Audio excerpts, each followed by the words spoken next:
I'm back, Lucky. Okay, Dave Pinnett, Racing Best Dual Sport Bikes. Now we are on video number 3 on our 300 XCW build, but first we have to sort out these issues. The biggest issue with this thing is the loss of pressure in it. 2 strokes should hold up to 7 psi pressure in the cylinder and be able to hold it. Then everything works correct on them. Now on a carburetor bike, if it doesn't hold that, it's bad enough. It's just a loss in performance, and if you have an air leak, like our crank seal or somewhere else, you will have a leaner condition that you might hear in the, ring, ding, ding, ding, ding kind of thing when you let it off.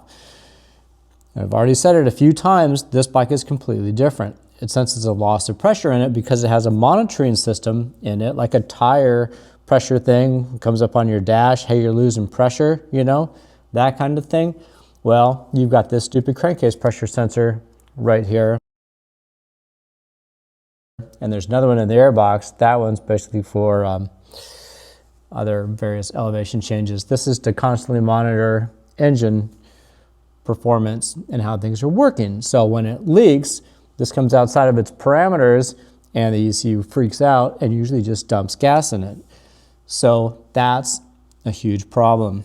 If there's a leak, well, there's a big leak in this dude. In fact, normally on these things, you would put vacuum to them. I use this thing, this Mighty Vac.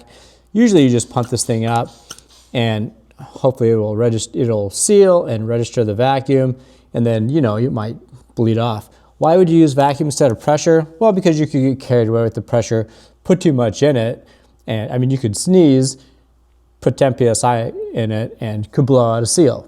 So that's why we use vacuum. Anyhow, on this thing, it wouldn't even try to register vacuum. I have to put air to it, and I just use a gauge here. This is actually just a fuel pressure gauge, but I can monitor my pressure in it to make sure that I don't get myself in trouble. Now, when you do this,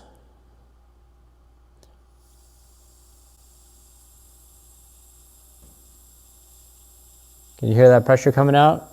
I'm at 3. You can hear it flying out of the engine. Where do you think it's coming out?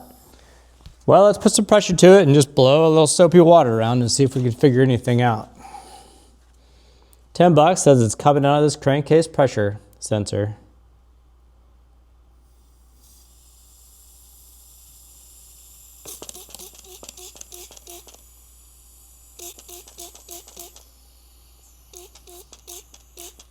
There we go. There's all our bubbles.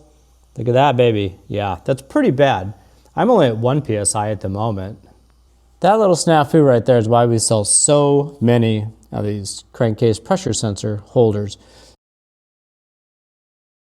Because here's your crankcase pressure sensor. You just have a small O-ring here that goes into a flexible rubber hose. They just can't seal together.